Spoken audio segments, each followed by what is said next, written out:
Makanya pemberian yang luar biasa yang dinilai oleh Allah adalah kamu tetap memberi walaupun saat itu kamu susah. Kalau pemberian saat kamu sedang berkelimpahan itu sangat biasa, tapi kamu bisa memberi walaupun kamu susah. Di situ nilai pemberian itu yang sangat luar biasa. Kita ini akan menjalankan misinya Allah datang di sini, tapi apa yang terjadi? Sampai di sini kita membuat rumusan-rumusan tujuan hidup baru yang berbeda dengan rumusan tujuan hidup yang Allah bikin. Itulah yang terjadi, tabrakan rumusan tujuan hidupmu dengan rumusan tujuan Allah. Makanya kamu setiap hari hanya protes, menolak, tidak bisa menerima kenyataan yang terjadi. Padahal kata Allah, apa yang kamu sebut buruk, siapa tahu itu baik bagimu. Dan apa yang kamu sebut baik, malah siapa tahu itu buruk bagimu. Dia yang maha tahu akan memilihkan yang terbaik buat kita. Cuman kita masih terjebak oleh pikiran kita. Menjadi manusia itu adalah hak istimewa. Karena apa? Hanya dengan tubuh ini kita bisa mengantarkan sang jiwa untuk pulang memenuhi ayat Inna lillahi wa inna ilaihi raji'un. Jadi Allah itu menciptakan manusia cuma satu tujuannya kok. Allah ingin dikenal. Sampai di hadis qudsi menggunakan kata wa ahbabtu an u'rifa. Habib, ahbab itu rindu. Wa ahbabtu an urifa, aku rindu untuk dikenal. Jadi Allah tuh ingin dikenal sebetulnya. Jadi Allah menciptakan tubuh kita tuh hanya ingin dikenal. Kalau sudah dikenal silahkan. Kalian mau menyembah dia dengan cara apa? Itu ekspresi dari rasa syukurmu. Lucu kalian tuh, kenal juga enggak, udah nyembah-nyembah.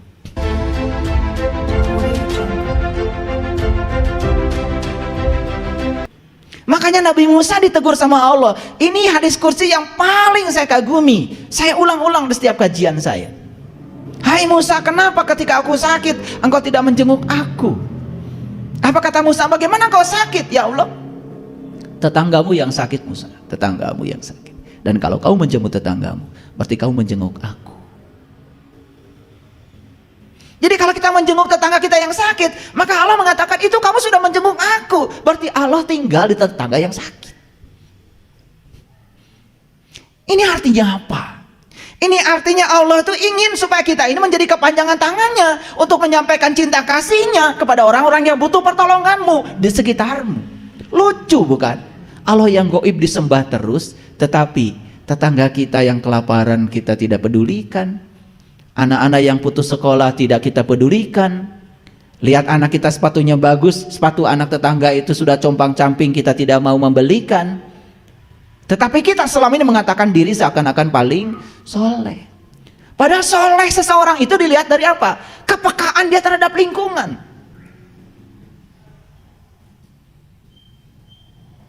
Malam-malam saya lewat jalan apa itu? Profesor Sutami itu, yang Setrasari itu, ada orang pikul sapu, jualan sapu lidi, malam-malam, itu udah di atas jam 10 malam, hujan rintik-rintik, dan ternyata orang ini cacat kakinya, jadi kakinya itu sebelah digusur, mana memikul sapu lidi sebanyak itu, malam-malam. Itu sulit untuk berhenti mobil di situ. Dan saya cari tempat untuk memarkirkan mobil saya. Saya belok dulu ke Jalan Sukahaji, saya taruh di situ. Kemudian saya samperin. Ya udah. Saya kasih uang. Agak besar memang saya kasih uang. Nangis dia. Dan ketika dia menangis, yang meluap-luap di sini adalah kebahagiaan saya yang luar biasa. Jadi ternyata bahagia yang meluap-luap itu sesederhana itu. Ketika kita peka pada orang lain dan kemudian berhenti dan kemudian kita memberi kasih yang besar. Bahkan di Quran dikatakan tidak disebut memberi kalau kamu belum bisa memberi yang kamu cinta. Kalau kita memberi yang sudah tidak terpakai di kita, itu bukan memberi, bukan suatu pemberian. Kalau kalian ngasih 2.000, 5.000 karena itu sudah tidak terpakai oleh kamu, bukan pemberian itu. Itu membuang sampah sebetulnya. Sama seperti kamu punya makanan banyak di rumah dan kemudian setelah kamu kenyang, kamu kasih sisanya kepada tetangga. Itu bukan pemberian. Niatkan dari awal, saya masak banyak karena saya ingin berbagi dengan tetangga biar mereka kebagian. Tapi kalau kita niatnya supaya kenyang perut kita, kalau ada sisa kita bagi kepada mereka, bukan pemberian. Dan kita selama ini membungkus pemberian kita seakan-akan dengan kedermawanan kita. Baru kita ngasih sepatu karena sudah tidak dipakai, baru ngasih baju karena sudah bekas tidak dipakai. Padahal kata Allah, berikanlah yang kamu cintai. Baru itu menjadi sebuah pemberian. Dan kenapa pemberian kita selama ini tidak berkah? Tidak membawa berkah kepada kita. Satu, bermuatan. Dan yang kedua, apa yang kita berikan itu sesungguhnya barang-barang sisa. Kalau kamu punya uang 1 miliar dan kamu ngasih 100.000 pada orang, bukan pemberian. Karena kamu sudah kelebihan. Dan pemberian itu apa yang kamu cintai. Ini latihan. Harus melatih diri untuk itu. Ini soal kepekaan. Dan saya pernah cerita, ada orang terus setiap kali dia habis jualan dikepung oleh penagih, dikepung oleh penagih. Sampai habis hasil jualannya hanya untuk bayar bunganya saja. Dan saya samperin ke situ. Habis ibu uangnya, habis. Itu pun tidak selesai. Utangnya tambah besar. Jadi asalnya 20 juta, utangnya jadi 25 juta. Padahal saat itu dia berutang bukan untuk makan. Karena dia harus ke rumah sakit. Dan dia ditahan oleh rumah sakit. Karena tidak punya uang untuk keluar dari rumah sakit. Terpaksa dia pinjam uang geledek. Saya sebut uang geledek aja. Mohon maaf. Saya bayarkan utangnya 25 juta. Dan saya bikinkan rumah 2 lantai, saya bikinkan rumah. Setiap ketemu saya cuma nangis. Setiap saya melihat tangisan dia, kebahagiaan saya meluap-luap.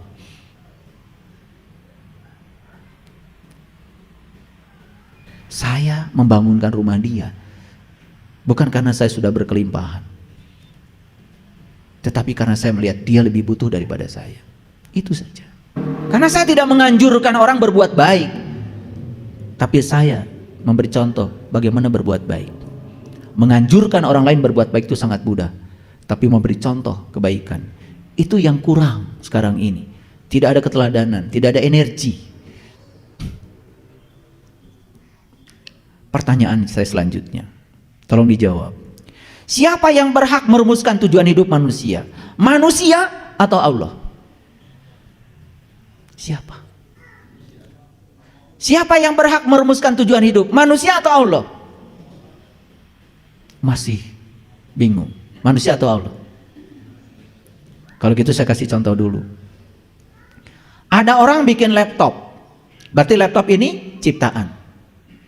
Si pembuat laptop sang pencipta. Yang bisa merumuskan tujuan laptop ini dibuat siapa? Laptop atau pencipta laptop? Pencipta jelas. Gak mungkin laptop merumuskan tujuan dia. Jadi yang berhak merumuskan tujuan hidupnya manusia, itu manusia atau Allah? Allah, setuju? Kita direncanakan Allah datang di sini.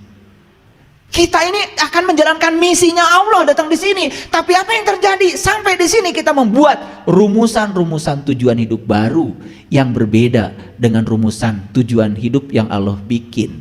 Itulah yang terjadi, tabrakan rumusan tujuan hidupmu dengan rumusan tujuan Allah. Makanya kamu setiap hari hanya protes, menolak, tidak bisa menerima kenyataan yang terjadi.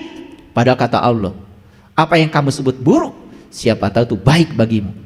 Dan apa yang kamu sebut baik, malah siapa tahu itu buruk bagimu. Dia yang maha tahu akan memilihkan yang terbaik buat kita. Cuman kita masih terjebak oleh pikiran kita yang dangkal. Ini sumber penderitaan semua manusia. Di sini tabrakan tujuan. Jadi makanya kita kembalikan sekarang. Mari kita tanya sama Allah. Ya Allah, kalau begitu apa tujuan Engkau menciptakan aku? Untuk apa aku dihadirkan di sini? Itu harus ketemu jawabannya. Begitu ketemu jawaban kita praktekkan. Percayalah sama saya. Berkah semesta akan mengalir tanpa batas.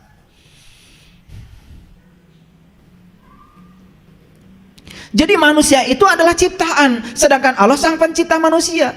Siapa yang paling tahu tujuan manusia diciptakan? Bukankah Allah? Yuk sekarang saya tanya, Bapak Ibu, lihat di cermin, pandang tubuhmu. Kenapa Allah menciptakan mata saya dan diletakkan di sini? Kenapa menciptakan telinga saya bentuknya seperti ini dan kenapa diletakkan di sini? Dan kenapa jarak mata dengan telinga itu seperti ini? Dan kenapa di sini disediakan anak telinga? Kenapa bentuk telinga seperti ini? Rabbana ma khalaqta hada. Tidak mungkin ada satu ciptaannya yang tidak direncanakan. Pertanyaan selanjutnya, apakah benar kita selama ini menggunakan tubuh kita sesuai dengan tujuan Allah menciptakan tubuh kita? Kenapa Allah menciptakan tangan kita 5 jari? Kenapa jari yang ini, ibu jari, jauh jaraknya dengan telunjuk? Kenapa tidak sama panjang? Pernah menemukan jawaban ini? Saya pastikan kalian baru lihat tubuh fisik saja, belum menemukan jawaban. Kalian akan menggunakan tubuh kalian semau kalian. Itu juga sumber penderitaan. Akibatnya kita tidak bisa menggunakan tubuh ini untuk membuat Allah tersenyum. Padahal kata Ebit, berusahalah agar dia tersenyum. Berusahalah agar dia tersenyum.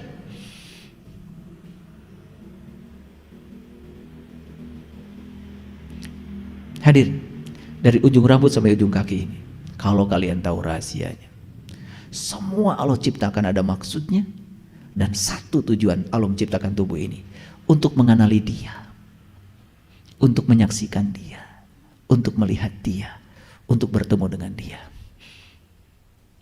Makanya dalam hadis qudsi Allah mengatakan, kuntu kanzan mahfian wa ahbabtu an urifa fa khalaqtu khalqan. Aku adalah suatu perbendaharaan yang tersembunyi dalam dirimu, lalu aku ciptakan tubuhmu. Karena dengan tubuh itu kalian dapat mengenali aku. Yuk sekarang tanya, tubuhmu selama sekian puluh tahun di semesta ini digunakan untuk apa? Semua digunakan untuk kesenanganmu, bukan? Itu bukan? Sekarang pertanyaan, sudah tahukah cara menggunakan tubuh untuk kesenangan Allah? Belum tahu. Bagaimana kita bisa menyenangkan yang lain? Makanya kita dalam hidup semua berorientasi pada diri sendiri, tidak pernah berpikir orang banyak. Itulah yang menyebabkan hidup kita, mohon maaf, kekurangan nilai guna di ruang kehidupan. Karena semua yang kita hasilkan buat kita, betul? Tidak pernah memikirkan orang lain. Makanya ciri manusia paripurna dalam rumusan orang Sunda itu kan ada 6. 1, nulung kanu butuh. 2, nalang kanu susah. 3, ngahudangkeun kanu sare. 4, nyaangan kanu poekeun. 5, nepak kanu poho. 6, nganter kanu keung. Itu rumusan manusia paripurna. Kalau saya menyebutnya itu rukun imannya leluhur kita. Keren sebetulnya. Dan Quran 30 juz itu sudah terangkum di 6 itu sebetulnya. Bagaimana orang tua kita membuat rumusan yang keren, tapi berapa banyak anak-anak sekarang, anak-anak muda sekarang ini mau memperhatikan pesan leluhur yang begitu luar biasa itu. Subhanallah. Jadi kita simpulkan dulu, kalau begitu semua ciptaan dicipta oleh Sang Pencipta untuk kesenangan siapa? Untuk kesenangan Sang Pencipta. Jadi sekarang gimana caranya kita menggunakan semua berkah dari Sang Pencipta itu untuk kesenangan Dia? Oke? Mulai dari mana? Mulai dari mempertanyakan, untuk apa aku ada di sini? Kenapa tubuhku begini? Kenapa tubuhku beda dengan tubuh gajah? Kenapa tubuhku beda dengan tubuh kambing? Itu kalau pertanyaan itu dianggap konyol orang biasa.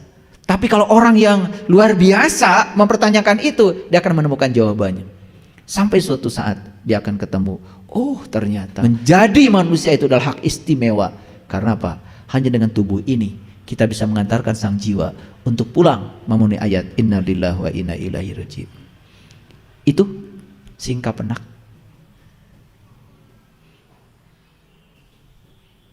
Oke, lanjut dulu. Jadi kalau kita lihat hadis qudsi ini, ya. Jadi Allah itu menciptakan manusia cuma satu tujuannya kok. Allah ingin dikenal.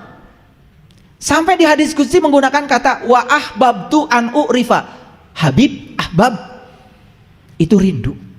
Wa ahbabtu an urifa, aku rindu untuk dikenal. Jadi Allah tuh ingin dikenal sebetulnya. Jadi Allah menciptakan tubuh kita tuh hanya ingin dikenal. Kalau sudah dikenal silahkan. Kalian mau menyembah Dia dengan cara apa? Itu ekspresi dari rasa syukurmu. Lucu kalian tuh, kenal juga enggak, udah nyembah-nyembah. Lalu yang disembah jadi pikiran dan perasaanmu sendiri. Tapi GR-nya luar biasa. Ya, habis sholat, walaupun mikir kemana-mana, bilangnya nyembah Allah. Padahal di Quran dikatakan, aqimis sholat li zikri. Disebut menyembah Allah, kalau selama sholat kau mengingat Allah. Kan jelas ayatnya, fa'budni wa aqimis sholat li zikri. Sembahlah aku dan dirikanlah sholat untuk mengingat aku. Dikatakan menyembah Allah, kalau selama sholat mengingatnya. Lah, yang kamu ingat piring berantakan, cicilan. Tapi habis sholat ngakunya nyembah Allah. Untung aja Allah tuh maha diam, tidak comel. Walaupun kita ngaku begitu, Allah tuh diam aja. Padahal kata Allah, dalam hatinya Allah, dalam hati Allah, kata Allah, kamu sepanjang sholat ngurusi urusanmu, ngakunya nyembah aku. Kamu kenal aku juga tidak. Maka Nabi Muhammad kan mi'raj dulu baru sholat. Sunnahnya begitu. Jumpa dulu baru nyembah. Kita nyembah terus, gak mau jumpa. Akibatnya yang kita sembah hanya persepsi kita sendiri. Jadi hasilnya seperti apa? Ya hasilnya kayak gitu. Giliran marah tetap marah, giliran bohong tetap bohong. Betul? Giliran ada hak orang lain yang bisa diambil karena orang lain gak tahu, diambil juga. Itu tidak waslat, itu nggak sholat. Karena kalau orang sudah sholat, sudah manunggal, sudah waslat. Karena kita gagal berwudu. Karena selama ini kita mengatakan wudu bersuci. Padahal wudu itu artinya berpisah. Berpisahlah kamu dengan selainnya. Kemudian sholat, maka otomatis kamu akan manunggal bersamanya. Jadi wudu dan sholat itu satu paket. Kalau tahu ilmunya. Nah, gimana caranya berpisah dengan yang selain Allah? Karena kita selama ini cuma menjalankan wudhu secara syar'i saja. Itu pun tidak mengubah kesadaran. Makanya Nabi Muhammad mengajarkan doa-doa wudhu, mengafirmasi tubuh. Ketika beliau mengambil air, disedot ke hidung, beliau mengajarkan doa kan, ya Allah, masukkanlah bau surga ke dalam hidungku. Ketika membasuh wajah, ya Allah, putihkan wajahku dengan cahaya. Ketika membasuh kaki, ya Allah, kuatkan kakiku dalam menjalani syiratmu. Ada afirmasi yang diajarkan. Kita wudhu, dah, penting mah basuh. Betul nggak? Tidak ada kesadaran yang ditumbuhkan. Nah, kalau ingin belajar itu nanti ada episode khusus ya. Ada di kita ada namanya workshop khusus pelatihan sholat khusyuk. Saya tadi pagi dapat WA dari sahabat-sahabat yang udah ikut pelatihan sholat khusyuk. Ya Allah, betapa nikmatnya. Bahkan setelah selesai sholat pun tetap sholat. Akibatnya sholat itu tidak dibatasi oleh ruang dan waktu. Itu yang dikatakan di Quran, walladzina hum ala sholawatihim yuhafidun. Sholatnya sudah tingkatan sholawat, terhubung terus, yuhafidun, terpelihara. Kalau sudah terhubung terus dengan Allah, terpelihara, tidak ada rasa takut, tidak ada rasa cemas. Itulah yang dikatakan di Quran, ya ayyuhallazina amanu wa tatmainu qulubuhum bi zikrillah, ala bi zikrillah tatmainul qulub. Hanya dengan mengingat Allah, kolbumu menjadi tentram. Kapan kolbu kita bisa mengingat Allah? Kalau sudah terbuka, karena nggak mungkin bisa mengingat kalau tidak menyaksikan. Syarat untuk mengingat harus tahu yang diingat. Makanya semua perintah mengingat Allah selalu diawali dengan haji. Coba lihat di Quran surat Al-Baqarah 198. Fa iza afadtu min Arafah fazkurullah. Apabila kamu sudah menyelesaikan babak Arafahmu, ingatlah Allah. Kan Arafah itu tempat wukuf, puncaknya haji. Jadi haji itu perjalanan menuju Baitullah. Untuk apa? Berjumpa dengan Allah. Diulangi di ayat lain, fa idza qadaitum manasikakum fazkurullah. Semua perintah mengingat Allah diawali dengan perintah haji. Jadi artinya haji dulu baru bisa ingat kepada Allah. Nah, makanya haji ada dua, ada yang syar'i, kita pergi ke sana, itu juga wajib bagi umat Islam. Ada yang hakiki, kita menerjemahkan semua simbol-simbol haji di sana untuk melakukan perjalanan ke dalam diri. Baru ketemu hakikatnya, baru ketemu syariatnya, simetri. Baru itu ada dampaknya. Maaf ya, kalau cuma muter 7 putaran di Ka'bah, nggak tahu apa hakikat balik angka 7. Yang di Ka'bah muter 7 putaran sudah selesai, tapi yang 7 di sini nggak pernah diurus. Nih, perhatikan. Sumber penderitaan dan sumber kebahagiaan manusia itu cuma yang 7. 1, 2, 3, 4, 5, 6, 7. Ini sumber kebahagiaan, ini juga sumber penderitaan. Harusnya kalau sudah muter di sana, sa'i 7 kali bolak-balik Safa dan Marwah, melempar batu dengan melempar jumroh dengan 7 batu. Harusnya raksa bina yang 7. Tawaf di sini selanjutnya. Tawaf di sana kan cuma beberapa menit saja. Tawaf di sini setiap hari. Tawaf di sini. Udah bisa tawaf di sini. Kalau bisa tawaf di sini udah keren. Banyak yang baru bisa tawaf di sana doang. Di sini nggak bisa tawaf. Padahal Allah bilang, aku lebih dekat daripada urat nadi leher. Kalau tawafnya di sini bisa membuktikan ayat bahwa Allah lebih dekat daripada urat leher. Bisa. Itulah pentingnya berguru pada yang tahu. Lanjut dulu. Itu sebabnya saking ingin dikenal, maka Allah itu turun dari martabat yang paling tinggi ke martabat kedua, martabat ketiga, terus sampai martabat yang ketujuh. Makanya semua leluhur kita kalau mengajarkan makrifat pasti mengajarkan 7 martabat alam. Jadi kalau kita belajar kepada Raden Ronggowarsito dalam kitab Serat Wirid Hidayat Jati, itu jelas ya, di situ dijelaskan tentang 7 martabat alam. Jadi martabat yang pertama namanya alamul ahadiyah. Martabat zat yang bersifat la ta'ayun. La ta'ayun artinya disebut juga martabat sepi, karena zat bersifat mutlak tidak dapat dikenal oleh siapapun. Tidak dapat dikenal oleh siapapun. Ini yang disebut dengan martabat alamul ahadiyah. Makanya kemudian dia turun ke martabat yang kedua yang disebut dengan alamul wahdah. Disebut pula hakikat Muhammad. Jadi Muhammad itu artinya terpuji.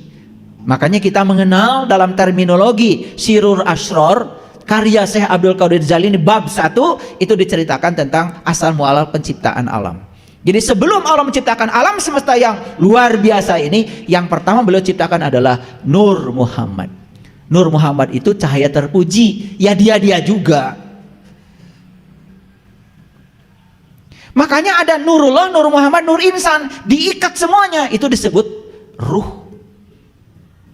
Makanya ruh dengan jiwa beda.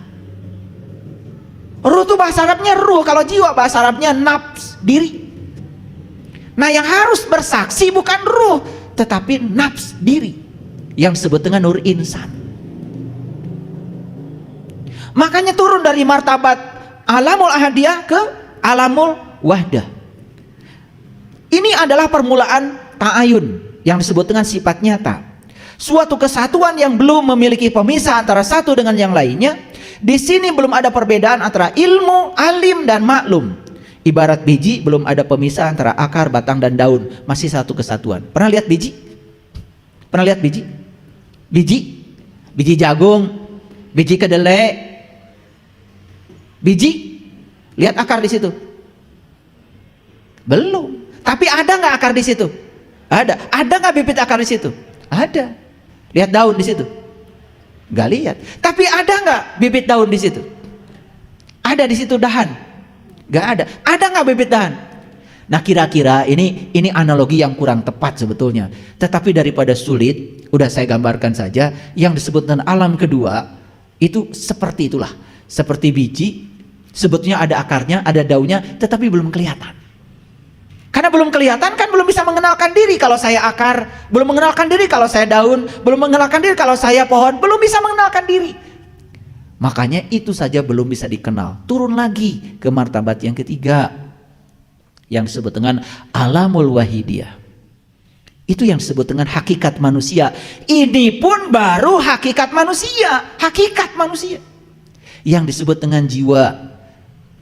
Makanya maaf, saya potong dulu sampai di sini. Nurullah, Nur Muhammad, Nur Insan, Gumulung manunggal disebutnya adalah ruh. Nah, nur insan ini harus bersaksi pada Nurullah dan Nur Muhammad. Kalau dia sudah bersaksi pada Nurullah dan Nur Muhammad, itu sudah mengalami syahadat sejati. Makanya Raden Ronggo Warsito menyebut kitabnya beliau itu adalah Serat Wirid Hidayat Jati. Jadi apakah ini cocok dengan ajarannya Al-Quran? Cocok. Kan di Quran disebut laqad kafaral ladzina qalu innallaha salisu salasa. Kafirlah orang-orang yang mengatakan Allah salah satu dari yang tiga. Berbicara tentang Allah ya harus Nurullah, Nur Muhammad, Nur Insan. Satu kesatuan itu namanya tauhid. Itu dijelaskan dalam Quran surat Al-Maidah ayat 73. Nanti bakal masuk ke situ kalau yang mau belajar lebih lanjut. Ini baru brainstormingnya. Jadi ini bukan kajian, bukan santapan ruhani, ini bukan. Ini baru kajian untuk mengantarkan kita supaya kita bisa santapan ruhani. Santapan ruhani belum. Kalau ngaji dengan saya jangan GR. Tadi saya ikut santapan ruhani luar biasa. Apa? Ini baru santapan pikiran. Supaya pikiranmu mikir itu aja. Santapan ruhaninya belum. Kalau mikir nanti akan sampai di mana ruhani kita bisa menyantap. Ruh itu jiwa, ruh itu adalah nur, maka makanan ruh adalah nur pula. Makanya mohon maaf, saya menyitir bahasa Injil yang sangat simpel. Allah adalah roh adanya, dan menyembah Allah harus dengan roh pula. Jadi kalau dalam bahasa Islam kan Allahu nurus samawati wal ard masalu nurihi kamishkatin fiha misbah al misbahu fi jujaja ajujajatu ka'annaha kaukab duriyu yuqadu min sajarati mubarakah zaitunatil la sarkiyah wala gorbiyah walau lam tamsasun nar nurun ala nurin. Harus ketemu dengan nur ala nurin, harus ketemu misbah, harus ketemu lampu dalam diri kita, harus ketemu dengan kaukab, bintang yang berkilauan, harus ketemu. Kalau sudah ketemu baru caang baranang. Ternyata dalam diri kita itu tidak poek mongkleng buta rajin, caang baranang. Itu namanya menemukan kota terindah dalam diri, disebut Madinatul Al-Munawwarah. Makanya hijrah dari Mekah ke Madinah itu hijrah dari kampung ke kota. Gitu bahasa Quran. Nah, jadi alam wahidiyah ini disebut dengan hakikat manusia. Wahidiyah adalah kesatuan yang mengandung kejamakan dan merupakan ta'ayun yang kedua. Pada tahap ini setiap bagian telah tampak terpisah-pisah dengan jelas. Dari ketiga martabat batin itu, ahadiyah, wahdah, wahidiyah sudah mulai jelas. Nah, ini yang disebut dengan Allah, Rasul, dan insan. Makanya harus taat pada Allah dan Rasulnya. Makanya dalam Quran dikatakan faiza sawaituhu wa nafakhtu fihi min ruhi faqa'u lahu sajidin.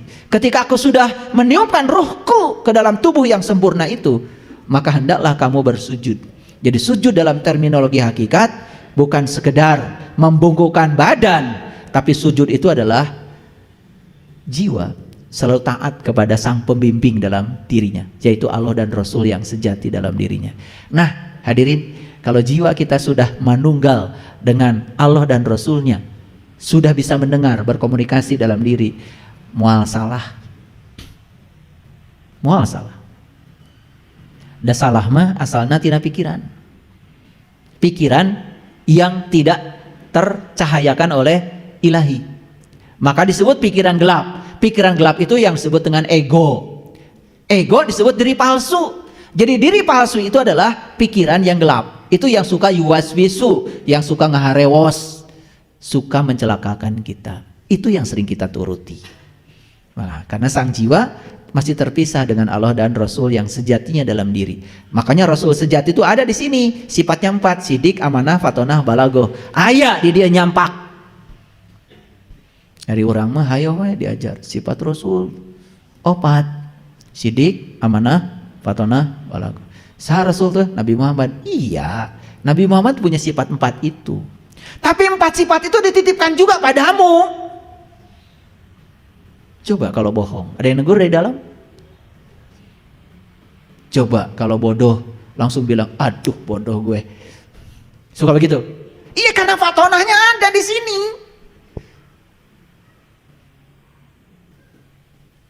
Nyata. Ngan hanya kau, tara diturut kurang. Betul? Ya, insya Allah. Ya. Jadi ketiga martabat batin, ahadiyah, wahdah, wahidiyah yang bersifat kodim dan tetap, dari sinilah akan memunculkan martabat lahir dan merupakan ayan kharijah. Itu yang melahirkan 4 martabat selanjutnya. Makanya dikatakan dalam kitab Lao Tse, Lao Tse itu bahasa Cina, kalau bahasa Arabnya Lut. Makanya ada nabi namanya Nabi Lut. Nabi Muhammad bilang carilah ilmu walaupun ke negeri Cina. Jadi Lao Tse sudah menulis sebuah kitab namanya kitab To Te Ching. Di Cina agamanya namanya agama Tukau. Nah ternyata di dalam kitab To Te Ching juga dikatakan sat pertama, sat kedua, sat ketiga. Sat pertama melahirkan sat kedua melahirkan sat ketiga. Ketika sat ini gumulung manunggal dan menyebar memenuhi seluruh seantero alam semesta. Makanya orang-orang yang sudah tinggi spiritualnya mengatakan Tuhan berada di tubuh yang berbeda. Tuhan yang sama berada di tubuh yang berbeda. Bahasa Qurannya apa? Inna robbaka ahato binas. Sesungguhnya Tuhanmu meliputi segala manusia.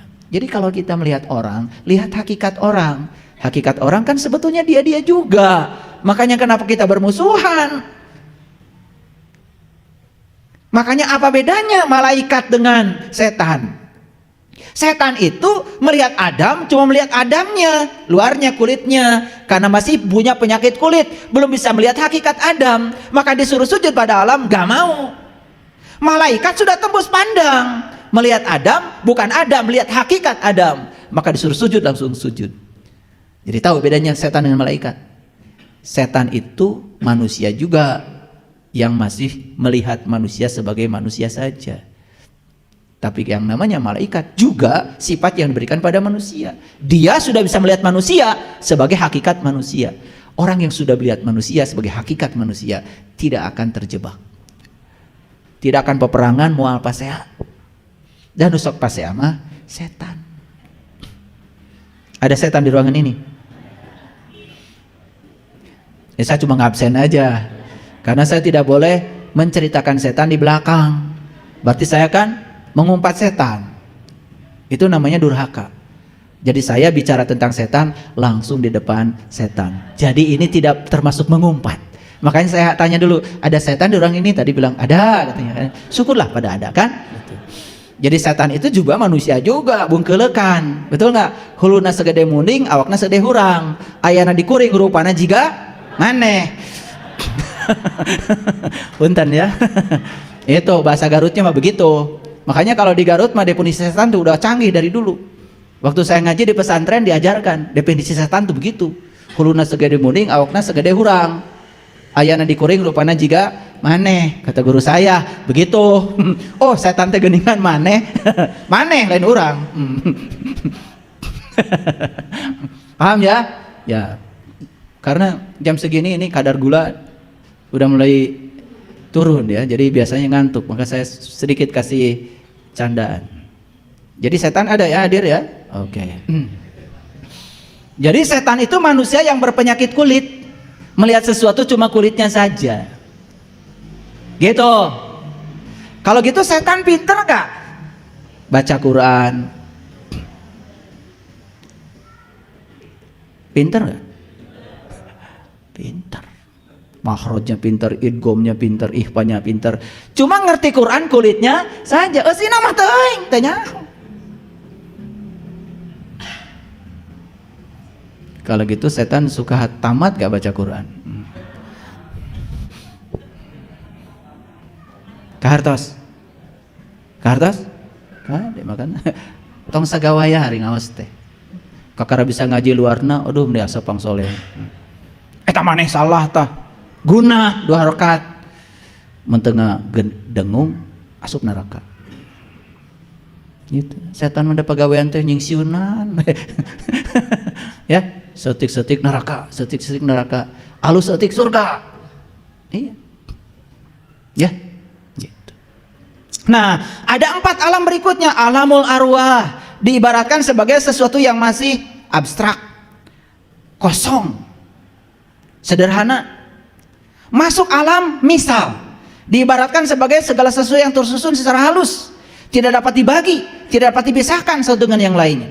Itu pun masih belum bisa dikenali. Masuk alam yang keenam, alam ajsam, diibaratkan sebagai sesuatu yang telah terukur, telah jelas tebal tipisnya, sehingga dapat dibagi-bagi. Masuk alam yang ketujuh yang disebut alamul insan kamil, mencakup 6 martabat terdahulu, 3 martabat batin, kemudian 3 martabat lahir. Jadi betapa istimewanya jadi manusia. Karena apa? 3 martabat lahir, 3 martabat batin ada di sini, dan 4 martabat lahir juga ada di sini.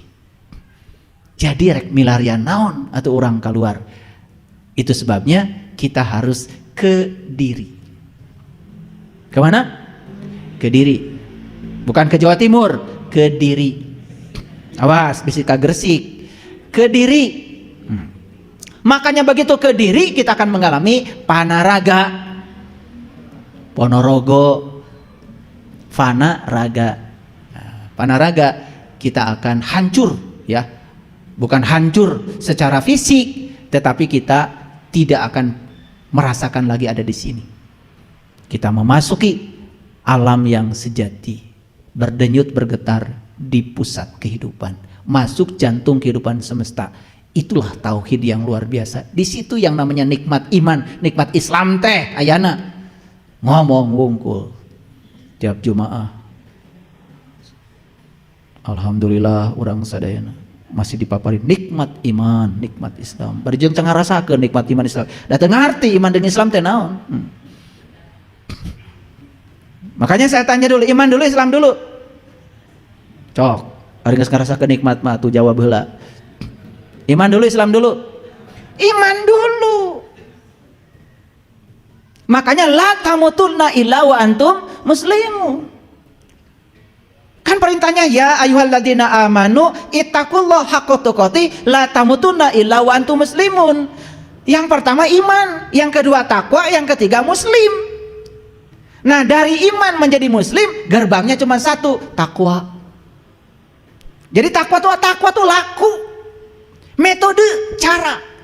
Maka di Quran takwa ada 5, ada 4 prosedur. 1 mengambil janji, yang kedua angkat kesadarannya, yang ketiga ditunjukkan oleh Allah sesuatu di kesadaran, yang keempat ingat yang Allah tunjukkan. Itu yang namanya takwa versi Quran. Quran surat Al-Baqarah 63. Jadi iman akan menjadi Islam kalau sudah lewat takwa. Hari urang mau ukur make baju na wungkul. Makanya tiap Jumatan teh selalu pidato teh. Mari kita bertakwa dengan takwa yang sebenar-benarnya. Kumaha atuh nu bener teh? Tara dijelaskeun. Betul? Jantrekeun atuh nu bener. Takwa teh ceuk Quran kumaha? Wa id akhadna misaqakum wa rafa'na faqakumut tur khudu ma atainakum biquwwatin wazkuru ma fihi la'alakum tattaqun. Hiji takwa. Nomor kedua lamun hayang takwa kudu saum. Saum heula iman heula. Iman heula kagara saum. Ari ente heula ieu teh apa naon digerokan teh nu iman. Nah maraneh hebat paruasa. Geus boga iman acan.